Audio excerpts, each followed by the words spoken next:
That's so good.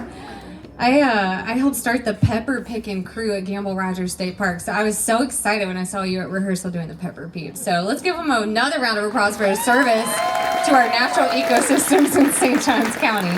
Have you driven up 312 lately and you see those really pretty red berries? Yeah. We're looking for you to come save us. Yes, thumbs down. That's right. Thank you. Exactly right. All right. Our next speaker is one that I feel a special connection to because my first PK talk was with Alex. We did it the same one, at Get Real, a couple years ago. Alex is a librarian here in town and a mom of 3 boys.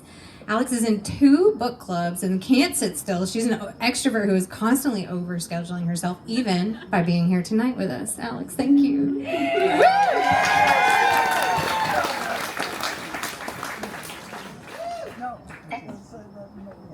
Hi there! Last time I spoke at one of these was at the Elks Lodge next door in December 2022. The theme was Get Real, and I talked about the reality of getting divorced with 3 kids in the age of social media. It was a cathartic experience after the most stressful year of my life. Well, a few months after that, I came out as a lesbian. Woo! I started a relationship with the most amazing woman, hi Catherine, through the dating app Bumble, because how was I supposed to meet queer people in St. Augustine? As late-blooming lesbians, neither of us had a queer community to be involved in, so together we dove into queer literature and found solace there. I began to idealize these other places I read about, San Francisco, New York, Portland, Seattle, never thinking we could have that kind of community here in Northeast Florida. Then one day, my partner heard about an event through an organization called Mix Her, a queer female social group. We decided to check it out, and were blown away by what we found, a queer-owned space in Jacksonville hosting Mix Her for a queer women-focused date night. I think this was the very first time I saw a room full of lesbians. For once, we didn't stand out. We didn't feel out of place. While munching on snacks and sipping cocktails, we had the opportunity to meet Jessie Sabin. She introduced herself to us as the founder of Mix Her and wanted to make sure we were enjoying ourselves. She exuded warmth, generosity, and that innate ability to draw people together, something that I admired so much.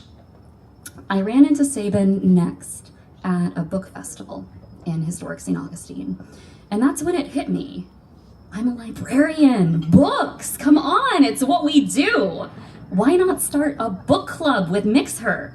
Luckily, she saw the vision right away and agreed to partner with me. I know I'm gonna get heat for this, but I'd argue that book clubs are less about the books and more about the lens with which we see them through. It's a time to discuss our perspectives and all of the experiences that have led us to them. The book is the vehicle through which we all connect. It's about the people. That was why I wanted this so badly, a low-pressure space for us to gather together and celebrate queer voices that, until recently, even now, were underrepresented in the publishing world.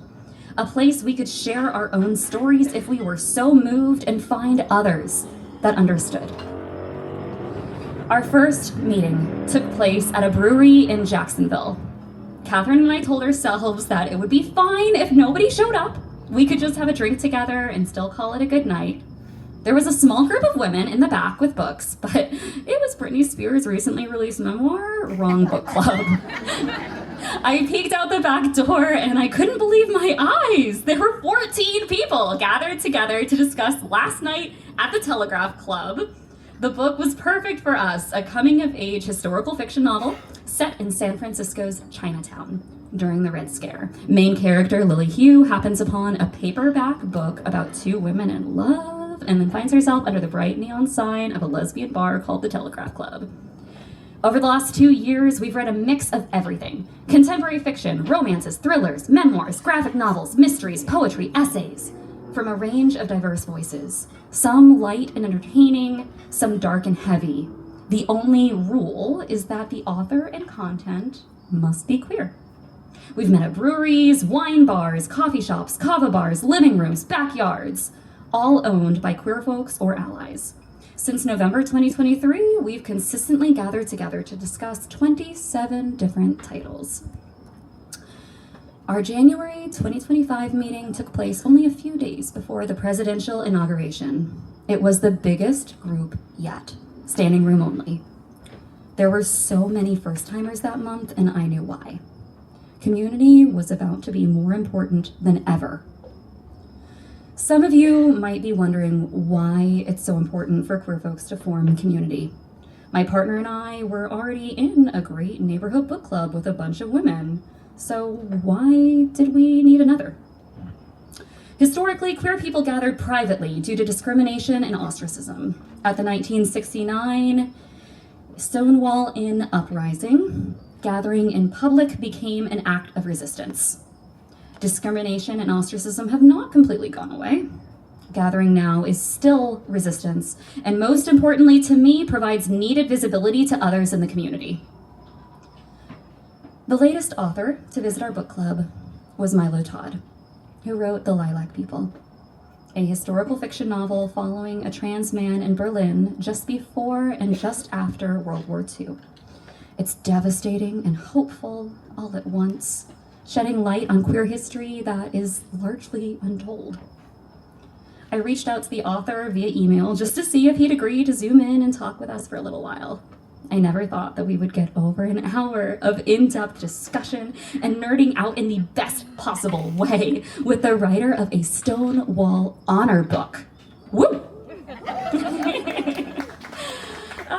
We asked Milo what we could do in the face of everything happening around us, and he said exactly this: gather together.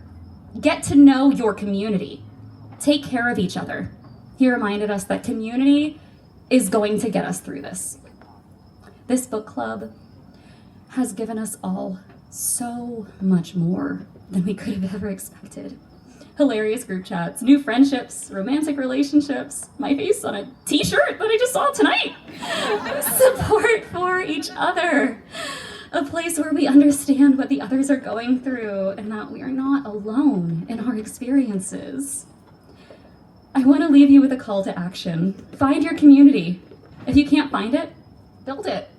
We need each other. As Audre Lorde said, without community, there is no liberation. Thank you. Thank you, Alex. Beautifully done.